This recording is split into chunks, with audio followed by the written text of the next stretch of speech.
this is an iHeart podcast. Guaranteed human.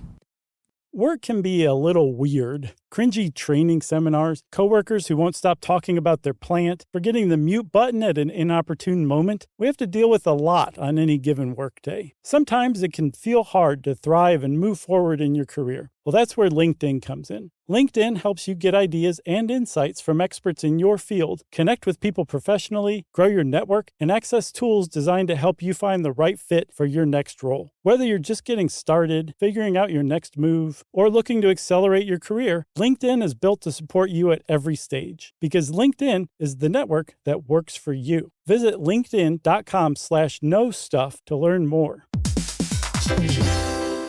Hey everybody, when you're at work, you never know when you're going to get interrupted, like when an office fire drill happens right in the middle of your presentation, or maybe construction is going on just outside your window. But with the Dell Pro laptop powered by Intel Core Ultra with vPro, no matter how many interruptions you have, your laptop won't be one of them. Yeah, with the battery that's optimized for the way you work and built-in intelligence that quiets distractions the moment you're trying to focus, your tech won't slow you down, even when you're getting bounced from an office you forgot to reserve. The Dell Pro, built for those who stay in the flow. Find technology built the way you work at Dell.com/Dell-Pro. Built for you. Welcome to Stuff You Should Know from HowStuffWorks.com.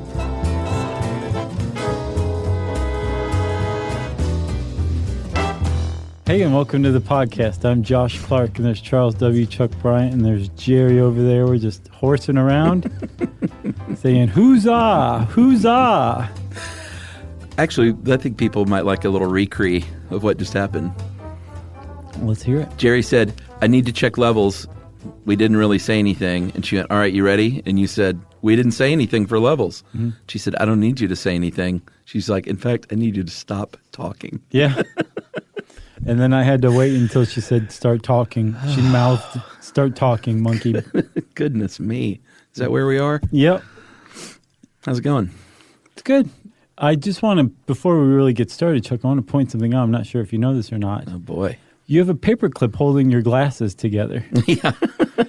At first, I was like, is he just storing the paperclip? But I thought, no, he's not storing a paperclip. He'd keep that tucked in his cheek if he were just storing it. I would, like everything else. It's on the arm of your glasses where your glasses meet the body. Uh-huh. You see there? It goes through. It's acting as the screw because the screw came out.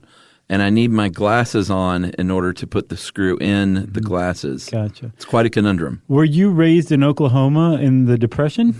No, why? Because you can get other glasses. Dude, that's how busy I am. I can't go by the glasses store. I don't need new ones. I just need someone with tiny fingers and good vision.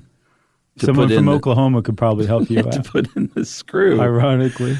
And this worked so well. I stuck the paperclip in there, bent it around. And I kind of like it. It's handsome. It's a handsome look. I think you're going to start a trend. I forgot it was there. Well, I like it. Oh, boy. Thanks for playing along. Sure. So we're talking today. The reason I said huzzah, is because we're talking Robin Hood. Is that from Robin Hood? No. Oh, okay. It's actually from the movie Role Models, the Paul Rudd movie. I like that movie. It's good. I saw it the other day again. Good, dumb, fun. Yeah. I love it. You know, he wrote that. Rudd? Yeah. He's great. I like Stifler. Yeah, he's great in that too. His little buddy in the movie or whatever they call him. Ronnie? Yeah. Yeah. He was Stifler's so funny. buddy, Ronnie, yeah. He's amazing. I expect great things from that kid. Yep. At least I hope so. Well, anyway, I was watching Role Models the other day, and one of the LARP guys comes up and goes, "Huzzah!" All right. And I was like, I always thought it was huzzah. Yeah, That's me how too. Strickland always says it when he's dressed up like the king of the Renaissance Festival. Yeah, those LARP scenes were funny too. Right. But the guy comes up and says, "Huzzah!" So I was Huzzah. like, I can't wait to incorporate that somehow. Robin Hood, here we go. Prince of Thieves. Yeah, and the reason why that would work is because the LARPers were set in the medieval era, and everyone knows Robin Hood's set in the medieval era, but actually, that's totally incorrect. Yeah. Most of the time when you see Robin Hood, it's set in the Tudor era in England. That's about right. Almost invariably in Sherwood Forest, which is a wooded area and about right smack dab in the center of England. And everybody running around is acting like it's the 1400s, maybe the 1500s. And that's all well and good if you're making a Disney version of it. Reality just goes right out the window, right? It's Disney. It's a cartoon, for goodness sake. Everybody lighten up. But I love that version. it's entirely possible, and it's a good one. And there are historians who believe that there was a real Robin Hood. Yeah. And they have spent a lot of time and effort trying to track down exactly who it might be, exactly when he might have lived. And my money, and a lot of historians, place it right around the beginning of the 1200s, the 13th century in England, long before the Tudors were ever even a twinkle in anybody's loins. Here's my bet, is that Robin Hood is an amalgam Sure. of a few dudes. Yeah. That the writers of history have filled in some blanks, and then the writers of literature just like ran with it. Yeah.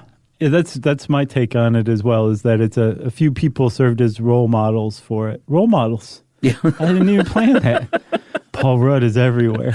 But there are some people who still think that there was no such person at all, or maybe even persons.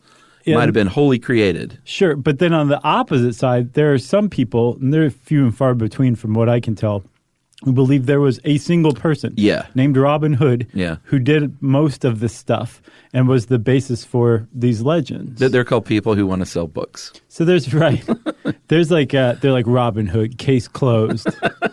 Thunk. But and a big stamp. There's like a whole spectrum that you can just walk right up and say, I believe this, and you're as right as anybody on the Robin Hood train. Yeah, so if we go back in time, I think everyone knows that early historians had a lot of blanks, and they weren't the most reliable narrators. No, because they would just fill them in with stuff they made up. Yeah, because I think they didn't – I don't know if they realized that early on. I'm speculating here that – You're like a historian. Yeah, they're like recording history. I think it was more like, hey, this is a good story, and I don't know, in 500 years, people are going to be taking this as written history. They're just spinning yarns. In this case, I don't think that's correct. I think that they considered themselves actual historians who were getting to the bottom of history, but they had a worldview, and specifically with Robin Hood, it was, I think, 15th century or 16th century Scottish historians who were the ones who really kind of gave us the image of Robin Hood that we have. They were so drunk. The robbing from the rich to give to the poor, right? The chivalry, a lot of that stuff. Anti-establishment. Yeah, that actually was part of it before. They had to kind of figure out how to make that one work because it didn't make sense to them at the time. But they basically said, here we've got these ballads that were written in the 1300s, the 14th century, and we think they're historical, so we're going to try to put this in context, and the stuff we don't understand, we're just going to make up, but we're going to pass it off as real. So there's this, it's one of those great things, like with fairy tales. We know all these fairy tales, and you remember we did those episodes on it. Yeah, those are good. But if you strip away the stuff that's been added over the years and get to the bare bones, it's way darker. It's just child abuse. A lot different, and a lot different than what we know and love as, for, in this case, the Robin Hood legend. Right. So if you want to look at literature, like you mentioned these ballads, the actual canon for Robin Hood, the very first mention is one called Piers Plowman, Piers. Like Piers Morgan. Yeah, exactly. From William Langland, about 1377.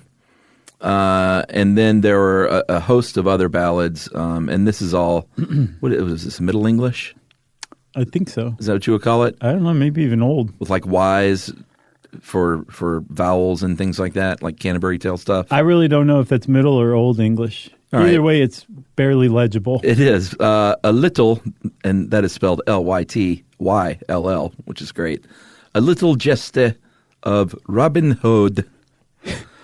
Was that like Sean Connery on, Maybe. on Dope? Jest of Robin Hood. That's straight up says Robin Hood. Uh-huh. And then a few more. Robin Hood and the Monk, Robin Hood and the Potter, Robin Hood and Guy of Gisborne, and Robin Hood and the Temple of Doom. Yeah. That one was super dark. It was very dark. Because the author had just broken up with his girlfriend. And I think that's what brought us the PG-13 rating. It was. If I'm not mistaken. That and Gremlins.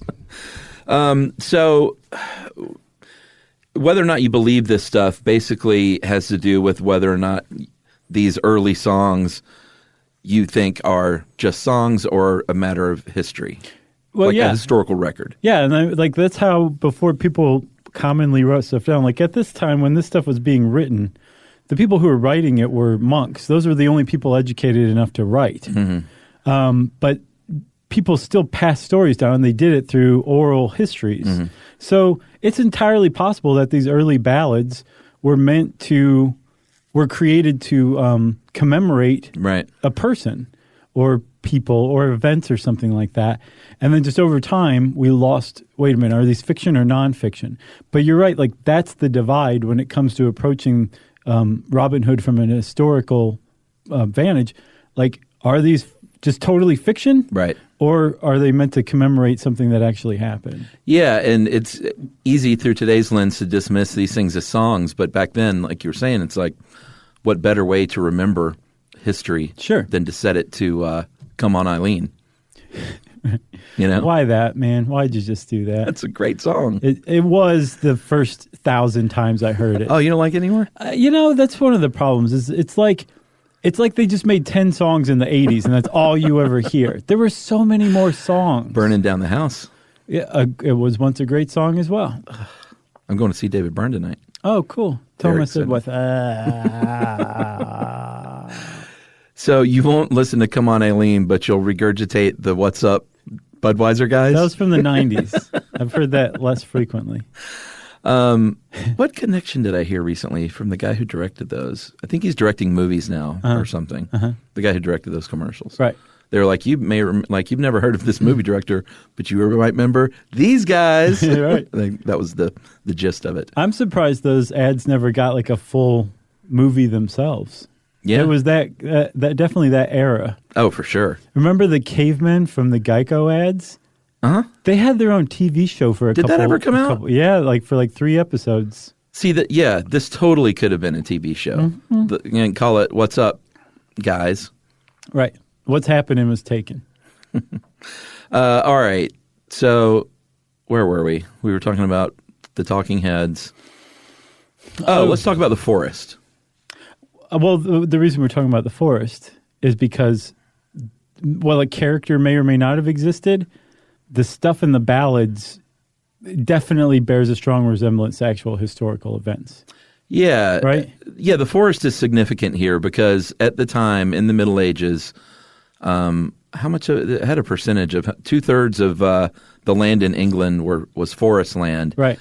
And it was sort of a place where the king, it was a place where people could go hide out. So that's where it gets this sort of outlaw lore.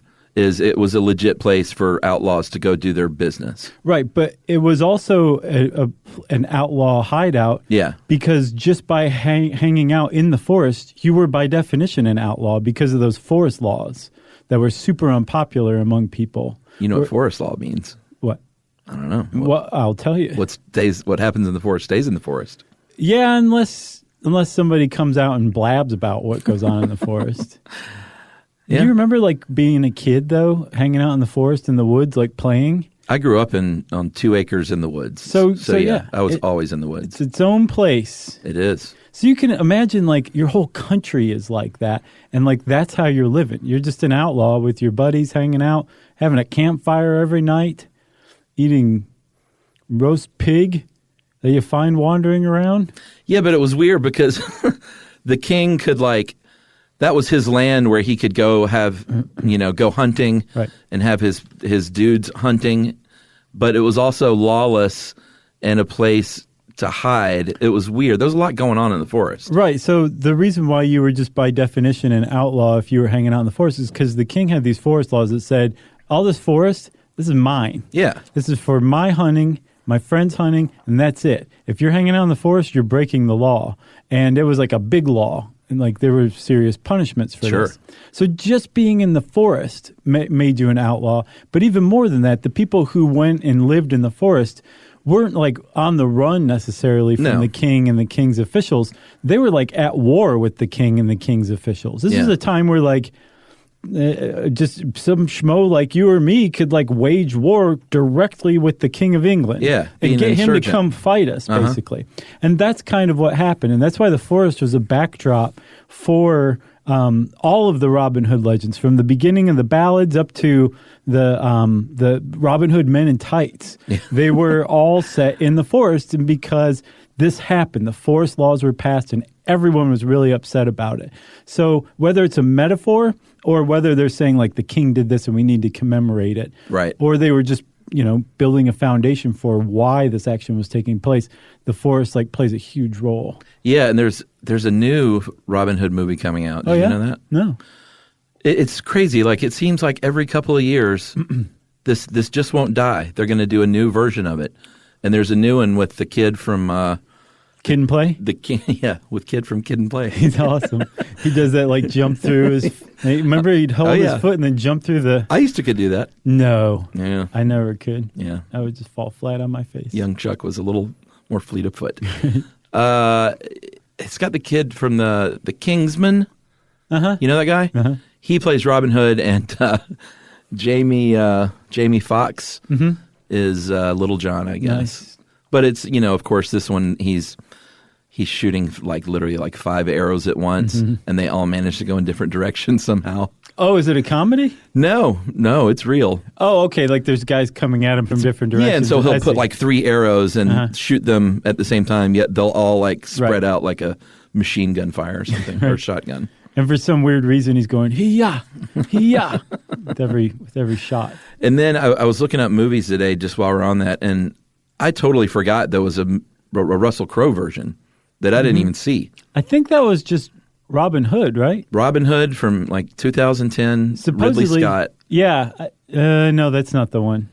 There's one that like historians are like, this is about as close to accurate as we've gotten. Well, I looked up on the Russell Crowe one, and I think the deal is that one is a prequel of sorts because it's like the wars before he became, Robin Hood that, robs and gives to the poor. I would go check that one out. The one that I was thinking of is from 1991. It was directed by John Irvin, starring Patrick Bergen. Remember him? Oh, yeah. And Uma Thurman. That's the one that historians are like, this really is the best out of all of them. So not Costner. No. I liked that movie when it came out. I'll admit it. I saw JFK on the plane to Australia, and I got to tell you, I became a Costner fan with that one. I was all like, over this again? This guy is a great actor. You fell in love all over again? Yeah. Well, I specifically avoided draft day so I could leave the door open to be a fan again. Yeah. That's funny. I don't remember. All I remember was that preview for draft day. That's all I saw, too. But I just remember they built up in that preview. It's about the NFL draft, something so big. Like, I can't believe that happened. It's going to happen. I was like, what did they, like, kill somebody in the draft room? No, they drafted Colin Kaepernick. Kaepernick. That's so you. Kaepernick. Whatever. Let's take a break. I feel like we're off the rails and we're lost in the forest. Yeah, a little. And we'll come back right after this. Stuff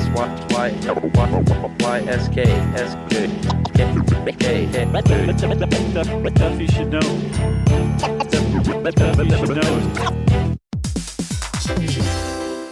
Hey everybody, we're here to talk to you about Wayfair, who believes that spaces should be functional, they should be comfortable, they should be well designed, and they can be well designed by you with their help. Your updated space should feel more comfortable, inviting, and practical for everyday use. And we're talking about outdoor seating. We're talking about grills. We're talking about major appliances. If you need storage solutions, Wayfair can help you out. Patio lighting, rugs, decor. It is your one-stop shop for home. Yeah. I mean, it's getting nice out, so it's time to think about living outdoors for the next few months. And Wayfair knows that outdoor furniture, it's heavy, it's intimidating to assemble. So Wayfair has stepped in and said, we're going to handle the hard part so you don't have to. That's right. You can shop Wayfair Verified, your shortcut to the good stuff. And that means their team of product specialists are going to vet everything by hand using a 10-point inspection, testing things like, quality materials, functionality, and features, and even how long it takes to build that piece of furniture. And the overall experience save time, reduce hassle, and improved convenience. Patio season is here, and these deals won't last. So head to wayfair.com right now to get your outdoor space ready for way less. That's WAYFAIR.com. Wayfair, every style, every home. Hey, everybody. I want to talk to you a little bit about Tide Evo because it represents over 10 years of innovation and product development. Tide Evo is a first-of-its-kind technology where tens of thousands of minuscule fibers are spun together to form a 6 times powerful layer packed with scrubbers, brighteners, pre-treaters, and fresheners. And that's going to deliver a breakthrough clean that's so powerful it feels like magic. Yeah, it is kind of like magic. Tide Evo is revolutionary. A 100% concentrated, waterless laundry tile that's made of compressed microfiber soap layers rather than liquid or powder. And it's not like pods or sheets because it uses 6 layers of detergent fibers to deliver superior cold water cleaning without plastic packaging of any kind. And it provides a mess-free, lightweight solution that dissolves lickety-split. So whenever you run into a laundry challenge, turn to Tide Evo. It's revolutionary. It's magic. Try new Tide Evo. Real laundry magic. SYSK. You should know. SYSK. You should know. Brian. Josh Clark. By the way, I want to say I admire Colin Kaepernick or Kaepernick, and I meant no disrespect by saying his name. You're right. That is just so me. Of course. I knew. You're kneeling right now, in fact. I know that you knew, but I just wanted to. Sure. All right. So they're in the forest. The forest makes historical sense, like we pointed out, because that's where outlaws did their bidding. And now we should talk about the king, because it's sort of not all over the map, but there's a few people that some historians believe could have been the king of note. Yeah, but what's weird is if you read those original ballads that are spelled all crazy, they mention the king once out of all of them. There's just one mention of the king, and they refer to him as Edward, our comely king. Yeah, which you would think is Edward III, right? That's what some historians say. Right. If you take the ballads at face value and that they were written contemporaneously to Robin Hood's exploits, right? Yeah. But a lot of people, and even in the popular culture, the kings that are most associated with the Robin Hood legend are Richard the Lionheart and his brother, the sniveling villain King John. He's always sniveling and whiny in the movies. And so in the Robin Hood legends, Robin Hood frequently helped Richard the Lionheart regain his throne from King John, who had schemed to get it away from him. King John's the villain. King really Robin Hood's the hero, but King Richard's like the backup hero. Yeah. But they think that it's possible, and some of the best candidates for who Robin Hood is based on actually were running around and interacting with the real life King John, if not also King Richard too. Yeah, but that doesn't make sense time-wise, right? Because unless they just took a while to get around to writing these stories, because they were around 100 years before the first Robin Hood ballads started appearing. Right, which in my opinion lends credence to the idea that the ballads are folklore based on actual events, because that time span is just about enough for things to be kind of changed and compressed and added to, and for a folklore to develop. Like, think about if you're describing like an outlaw. Like if you or I wrote something about Billy the Kid based on stuff we'd heard, what would we come up with? It'd be close, but it wouldn't be like 100% accurate, right? Right. Yeah. That's a good point. Richard, though, had a pretty interesting story when he died, and this is something that is not lore, but is as close to recorded fact as we can get.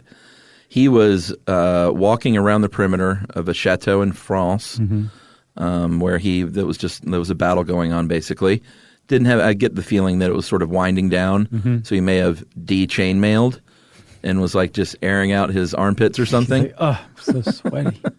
And he was shot with a crossbow in the shoulder. Ordinarily might not have been a big deal, but it turned gangrenous. And some people say as he was dying, he said, "Bring me the man who shot me." And they bring the man, and he forgave him and said, "Spare this man. I may die, but do not do anything to him."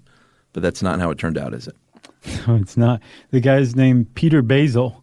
And after the king died, everybody turned to Peter Basil and was like, "You know you're dead, right?" He's like, probably figured it. Yeah. He's like, "I was really hoping that wasn't the case, but all right." But didn't you hear him? He just said, right. Yeah. Mother. But they flayed him alive, which meant peeling the skin off of his head while he was alive. Unbelievable. And then after he endured a lot of agony, they hanged him. Without the skin, because I'm sure they peeled it off of his neck as well. Imagine how bad a hanging would be, but then without your skin on your neck. Rope burn. It's adding insult to injury is what it is. Yeah, so it was custom at the time that you bury the king in different places, which sounds really horrific now. But he was cut up and buried in different places.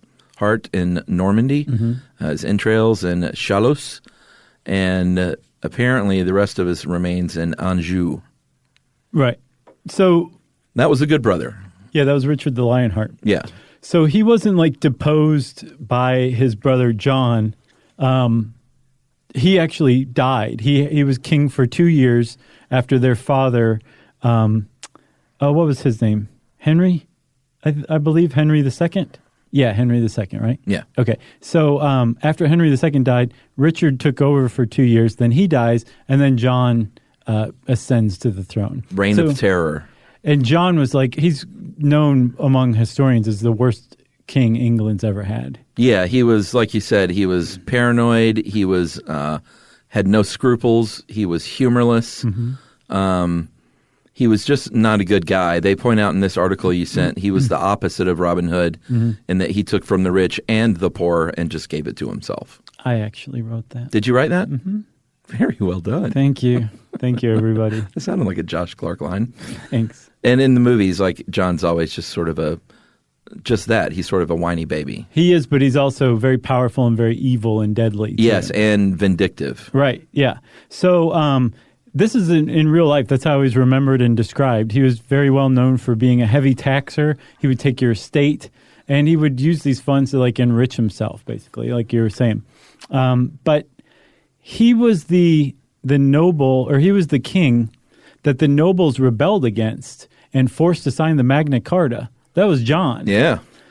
That means that he was such a bad king that his own people rose up and took London hostage and forced him to negotiate with them. And he signed this document that forms the basis of civil and individual liberties in the Western world. Yeah. The Magna Carta signed in 1215.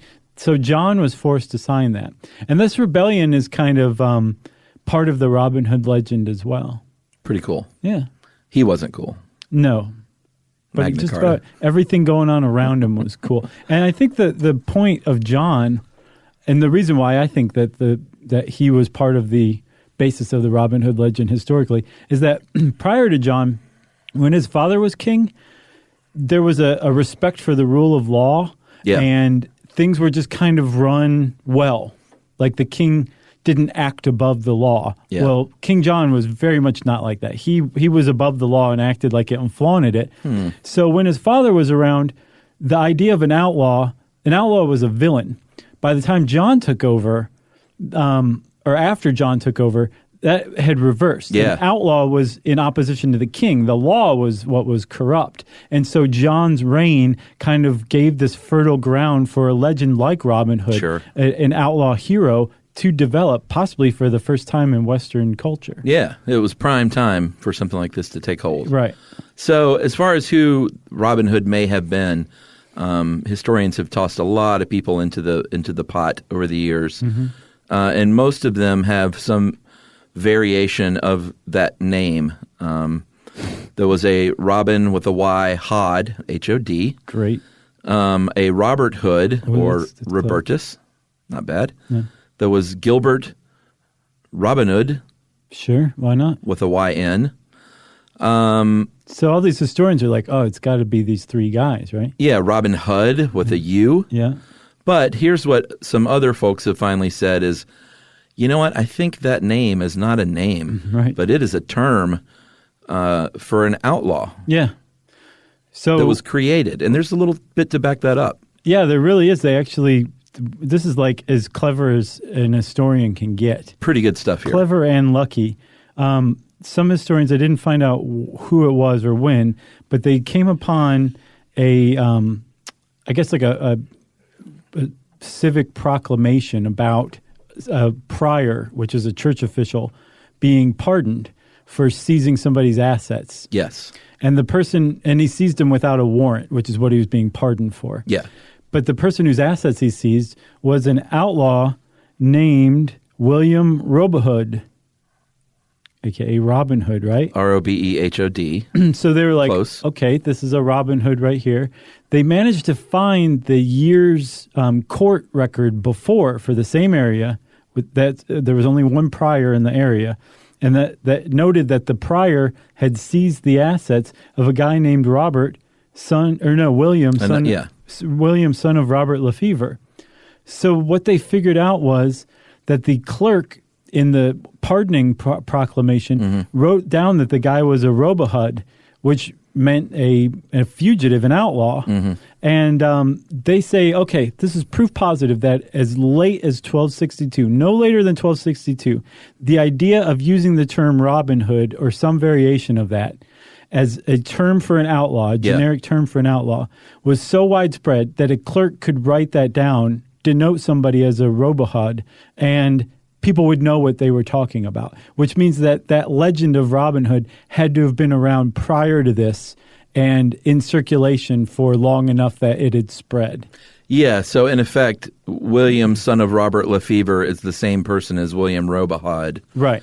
And this dude in 1262, this clerk just took it upon himself to give him that name, and no one thought he was crazy. Right. It almost like he had written down William the bank robber. Right. Or William the bandit. Yeah. Rather than writing his last name, which frankly he didn't have a last name. He was son of Robert Lefevre. Yeah. Because they didn't have last names very much back then. So it was very much like the clerk wrote William the outlaw bandit. Yes. But what he used Robohood or Robin Hood instead of outlaw bandit is just somewhere over the ages we lost that knowledge that Robohood or Robin Hood meant that and wasn't an actual person. Right. So there's this other guy, Fulk Fitzwarren. I love this guy. He is a bad dude. He was a bad dude, and he was a real guy, and it turns out there was actually a personal link to King John. They were pals, little Fulk Fitzwarren and young John, who I bet young John was not fun to be around. No, he's probably not a fun playmate. Yeah. Mine. And here's one story. They were playing chess one day.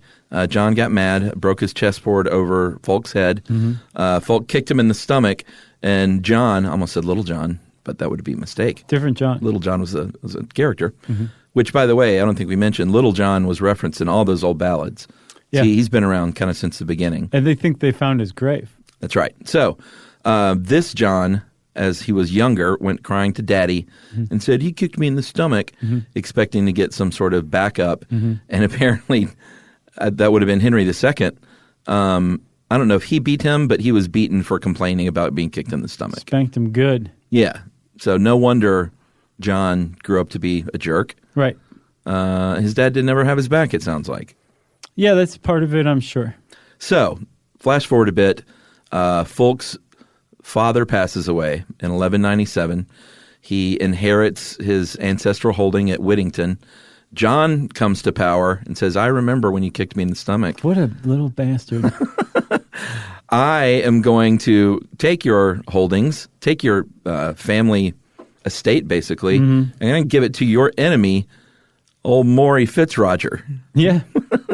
Sorry, Maurice. There's an S at the end. These names are great. So Fulk ends up murdering Maurice. It might even be Morris. Morris? Maybe. Yeah, probably today it would be. Yeah. Morris Fitzroger. That's my new hotel name. Yeah, that's a new pseudonym. Fulk kills Morris, flees, and basically wages a Robin Hood-like war against John and his men for about 3 years. Yeah. So this could be him. Yeah, it could be because not just The fact that he was battling King John and fled to the forest where he used as his base of operations. Yeah. But there were a few other things that came up. Like one thing that's part of the legends, but actually isn't part of the earliest ballads, is that Robin Hood was a fallen nobleman, somebody of noble birth who either lost or renounced their title and became an outlaw and then regained it. That's the story of Fulk Fitzwarren. Yeah. Like he lost his land, he lost his title to this other guy, and then finally got it back when he was pardoned in 1203, right? Pretty good candidate. That was one. There's another one where Fulk was known to, while he was a forest bandit, he would hijack like the king's people who were carrying the king's money, rob them, and he would say, "What do you have on you?" And the ones who told the truth about what they actually had, the amount of currency they had on them, he would let live. Very Robin Hoody. Very, like straight out of the legend. But the ones who lied, he would, punish with their lives or whatever. That was super Robin Hoody. There was also another character trait of Robin Hood was disguises, using disguises. Yeah. Fulk Fitzwarren was not above disguising himself. Yeah, there was another guy, historical outlaw named Eustace the Monk, who also had the disguise thing down, very much like Robin. In fact, exactly. He would disguise himself as a potter. And that even goes to the Disney cartoon, these disguises. Very much a Robin Hood thing. Yep. I don't know. Eustace the Monk doesn't seem as enticing to me as old Fitzwarren. No, or Fulk he's my guy too. Speaking of Fitz, though, we should tell everyone that little tag at the beginning of the name means that you're a bastard child, right? An illegitimate son. Yeah. I looked that up because it sounded too good to be true. But there was definitely a kid named Fitzroy, which meant illegitimate son of Roy, of the king. And I can't remember what king or what the guy's first name was. And since then, it's kind of become code, but I don't know that was widespread at the time, that necessarily Fulk Fitzwarren was an illegitimate son, or that any of the other Fitzes were. Oh, yeah. I wonder today if, like, Fitzpatrick and Fitzgibbons and, like... Fitzgerald, does that all mean illegitimate son of Gerald or Patrick? I don't know. I don't know what's the truth anymore, Chuck. Very interesting. Fitz. Should we take another break? Yeah, we'll let everybody stew on that one for a little while. We'll be back right after this. Stuff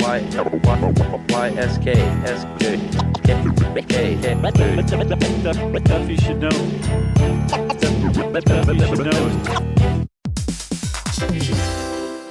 Hey everybody, I want to talk to you a little bit about Tide Evo because it represents over 10 years of innovation and product development. Tide Evo is a first of its kind technology where tens of thousands of minuscule fibers are spun together to form a 6 times powerful layer packed with scrubbers, brighteners, pre-treaters, and fresheners. And that's going to deliver a breakthrough clean that's so powerful it feels like magic. Yeah, it is kind of like magic. Tide Evo is revolutionary. A 100% concentrated, waterless laundry tile that's made of compressed microfiber soap layers rather than liquid or powder. And it's not like pods or sheets because it uses 6 layers of detergent fibers to deliver superior cold water cleaning without plastic packaging of any kind. And it provides a mess-free, lightweight solution that dissolves lickety-split. So whenever you run into a laundry challenge, turn to Tide Evo. It's revolutionary. It's magic. Try new Tide Evo. Real laundry magic. Introducing the all-new Mazda CX-5, featuring more connection. Hey Google, where's the nearest Pilates class? Safety that has your back. More discovery on the scenic routes. More passion in the details. And more control in changing weather. The all-new Mazda CX-5. More to move every side of you. See it in 5 films at MazdaUSA.com/5sides. Google is a trademark of Google LLC. Sequences shortened and simulated. SYSK. You should know. SYSK. You should know. Brian. Josh Clark. All right, so we've covered Fulk and we covered Eustace. Folk, by the way, we got to tell that one story real quick about him. The beginning? Yeah, he found out that another bandit was using his name. Piers Morgan. What was his name? Piers what? Piers de Bruville. Okay. These sound like romance novel names. Yeah. But he found out Pierce was using his name, robbing somewhere else, and he captured Pierce and his men, and he made Pierce tie his men up and then go around and behead every single one of them with his own hands. With the assumption that he would be let go. I guess, but he didn't. Then he cut off Pierce's hands when he was dead. If this happened, Chuck, can you imagine being in that house, that room, where there's like 5, 6, 10 guys, I have no idea how many men there were, who were systematically beheaded. And so like as you're waiting in line as the guy next to you is getting his head cut off and your turn's next. There's heads everywhere. Yeah, how much blood and gore was everywhere. Like, can you imagine, like, really put yourself into that situation? Like, that may have actually happened. Yeah. It's so disturbing. So disturbing. Yeah, like losing your head, I think that's probably like the first mortal fear any human's ever experienced. Yeah. Like, we just know on like a primal level, the head is supposed to be attached to the body, and when it's not, there's something bad wrong that's going on. Yeah, like your death. Yeah.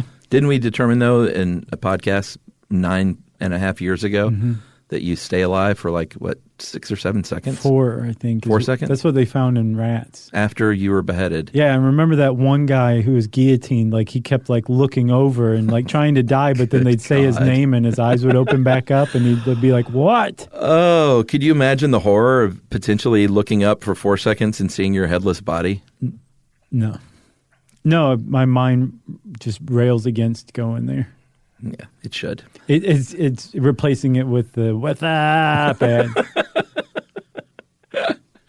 All right, so there was a guy who wrote a book. A lot of people are still trying to piece this together. This is not something that historians put to bed years and years ago. Definitely not. Only 14 years ago in 2004, and probably since then. But there was a dude named Brian Bennison who wrote a book called Robin Hood: Case closed. Always a colon. The real story. That's pretty close to case closed. Yeah, pretty much. And he says he's in the camp that Robin Hood is a name, like a title, similar, he says, to Billy the Kid. Right. I thought Billy Kid was a real dude, though, right? Yeah, I think his name was William Bonney.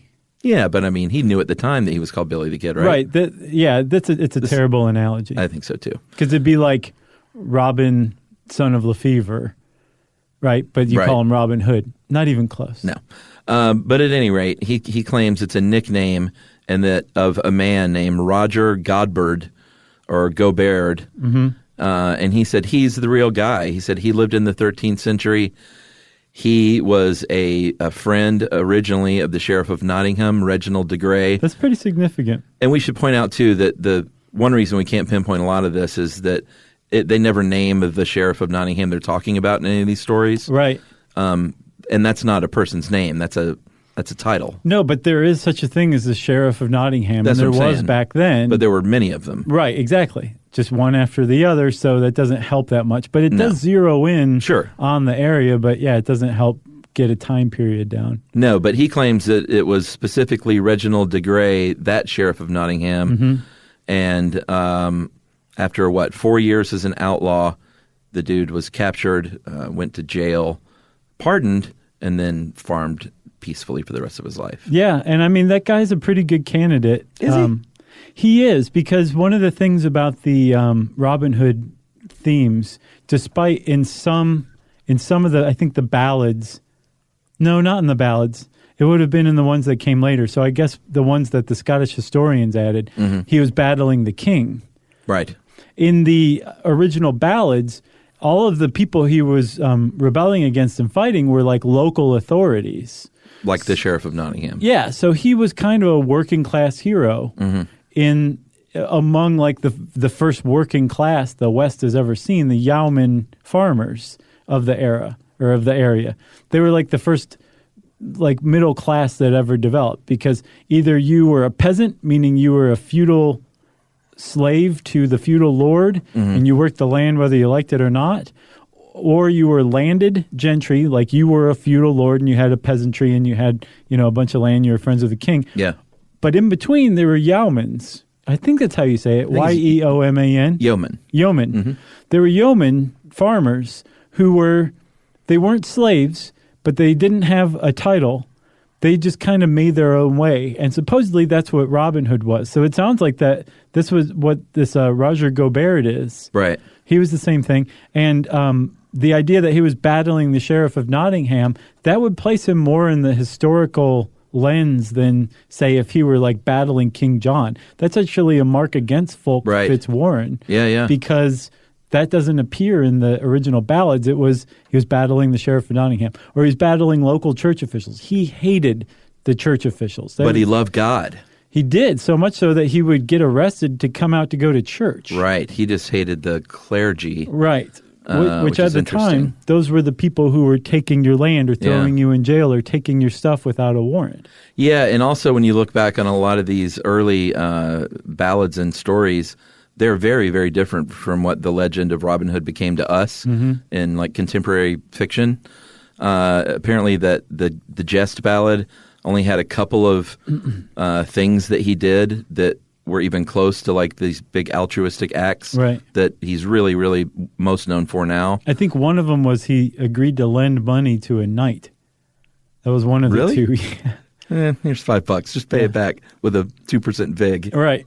But that whole steal from the rich and give to the poor thing, that came thanks to the Scottish historians. Yeah, all these authors sort of littered it with that stuff because they found a champion of the underling, basically, and the common man, and ran with it. Just from standing up to the king or to the authority who were acting unjustly and above the law themselves.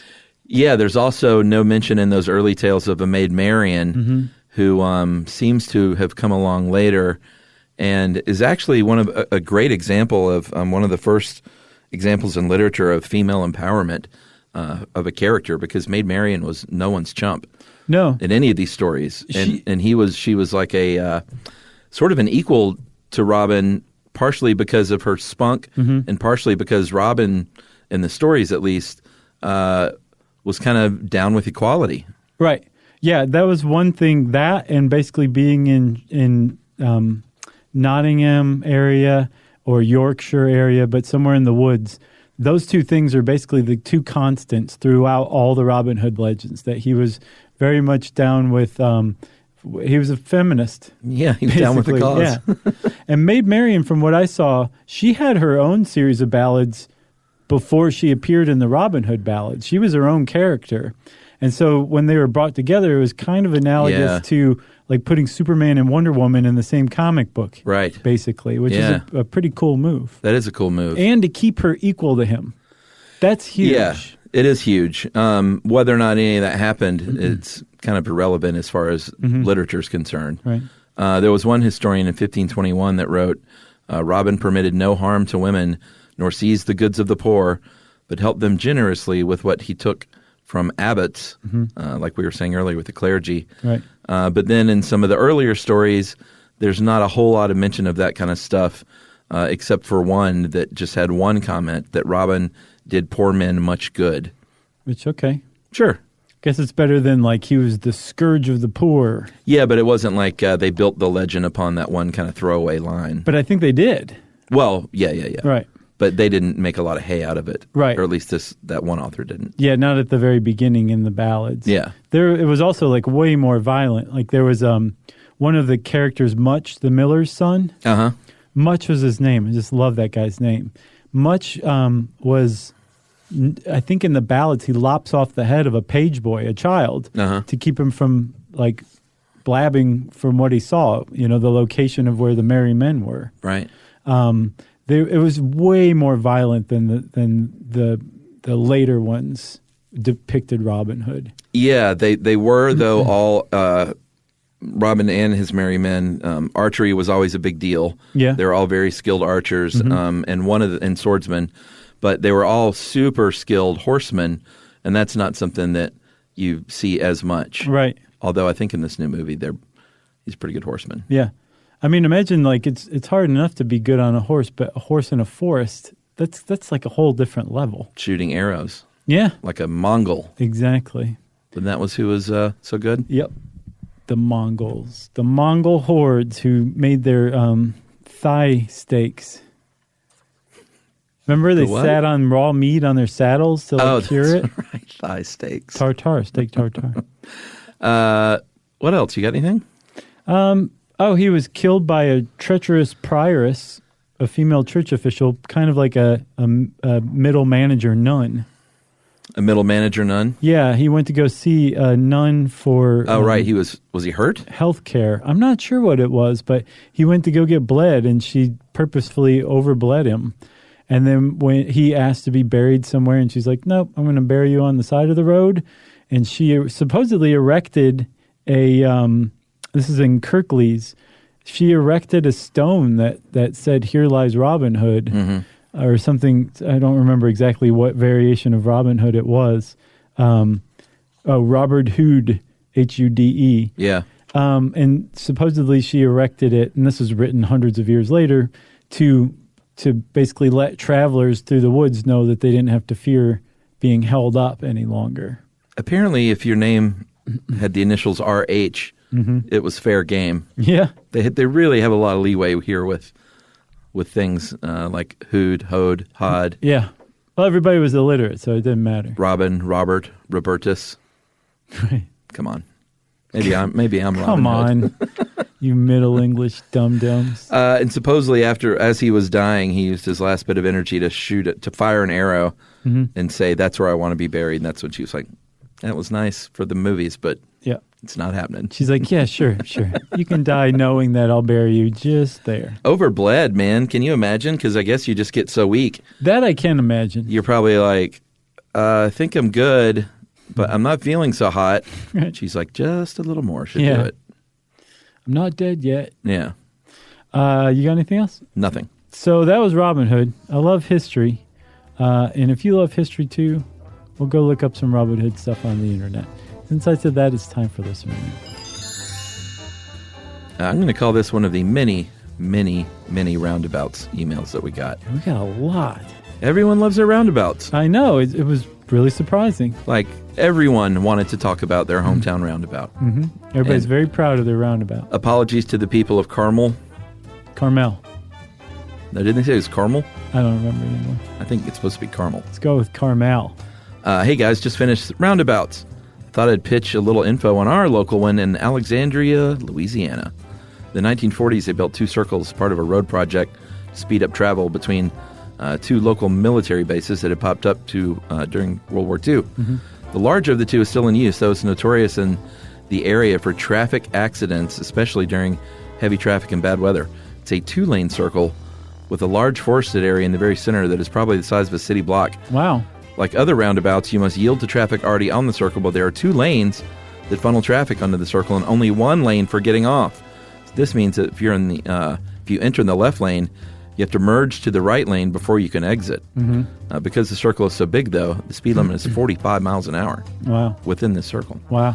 People inevitably go too fast, or sometimes lanes change as slower cars are entering the circle, resulting in rear-end crashes. Terrible. The problem is frequent enough that the city is seriously looking into eliminating the circle. Boo. No definitive plan on its replacement has been settled on, and some locals are concerned about disrupting wildlife in the forest as well, which has delayed any definitive action on whether the circle will continue to exist. May the circle be unbroken. Warmest regards. I love that. Marshall Wells from Colfax, Louisiana. Thanks a lot, Marshall. Appreciate that. Great story. Let us know how it pans out, because we worry about the wildlife too. Yeah, and thanks for everyone who wrote in about the roundabouts. I love the enthusiasm. Yeah. It's nice. Especially from Carmel. Carmel. If you want to get in touch with us, do that. You can go to stuffyoushouldknow.com, find our social media links, and you can also send us an email to stuffpodcast@howstuffworks.com.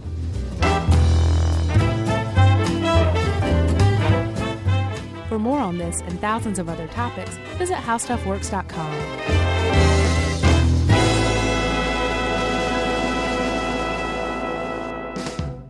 The next time you end up with something on your shirt, don't turn to your usual detergent. check out Tide Evo. Tide Evo represents over 10 years of innovation in product development. It's a revolutionary 100% concentrated waterless laundry tile made of compressed microfiber soap layers rather than liquid or powder. It's not pods and it's not sheets. It uses 6 layers of detergent fibers to deliver superior cold water cleaning without plastic packaging. It's mess-free, lightweight, and dissolves quickly. Try new Tide Evo. Real laundry magic. Geico presents a 30-second podcast between your podcast.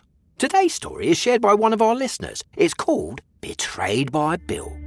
It was in that moment I caught who was staring back at me in betrayal, or more like what? My insurance bill. With trembling hands, I grabbed my phone and switched to Geico, saving about $900 in the process, and never to be betrayed again. Now that was bloody riveting. It feels good when the story ends with savings. It feels good to Geico. This is an iHeart podcast. Guaranteed Human.